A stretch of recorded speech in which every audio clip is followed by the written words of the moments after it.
বাংলার 30 থেকে 40 লক্ষ উলামায়ে কেরাম আমাদের দিকে তাকিয়ে রয়েছে, কারণ তাদের কণ্ঠ, তাদের সে আওয়াজগুলো আমরা যেন জাতীয় সংসদ থেকে দিতে পারি। তার মধ্যে অন্যতম একটি হলো, মা কানা মুহাম্মাদুন আবা আহাদিম মির রিজালিকুম ওয়ালাকির রাসূলুল্লাহি ওয়া খাতামান নাবিয়্যিন ওয়া কানা আল্লাহু বিকুল্লি শাইইন আলিমা। আপনি জানেন, নবীর পরে আল্লাহ নবী হচ্ছে আমার ইমানের অংশ, আমার ইমানের পার্ট। তিনাকে ভালোবাসা, তিনার উপর ইমান, এটা আমার ইমানের অংশ। তিনি আমার শেষ নবী, যেটা কোরআন ঘোষণা দিয়েছে।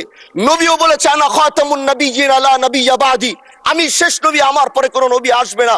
কিন্তু মাননীয় স্পিকার, দুঃখের সাথে বলতে হয়, বাংলাদেশের এরকম একটি পার্ট রয়েছে, যেই পার্টের এক অংশ মানুষ, তারা নবীকে অস্বীকার করে, তারা মুসলমান দাবি করে। এবং এই বিষয়ে অনেকের ধারণা আছে, তারা জানে এই আন্দোলন করতে গিয়ে অনেক মুসলমানকে রাস্তায় শহীদ হতে হয়েছে, আন্দোলন করতে হয়েছে। স্বাধীনতার পর থেকে আজও সে আন্দোলন চলছে, কিন্তু আজও পর্যন্ত সেটা পাইনি। আমি মাননীয় প্রধানমন্ত্রীকে বলবো, আপনি বাংলাদেশে একটি ইতিহাস রচনা করে যাবেন। আপনার মাধ্যমে যদি এটা স্বীকৃতি পায়, যারা নবীকে অস্বীকার করে তারা কোনোদিন মুসলমান থাকতে পারে না, এটা আইনের মাধ্যমে, এটা বাংলাদেশের পার্লামেন্ট থেকে ঘোষণা হবে, সেটা আমরা চাই।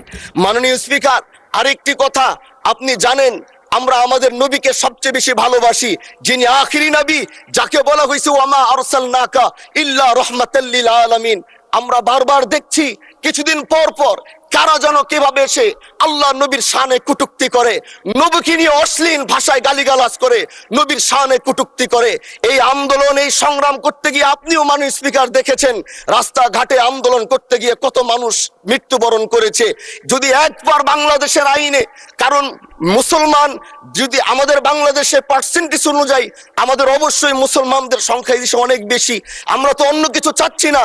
এই দেশের মানুষ নামাজ না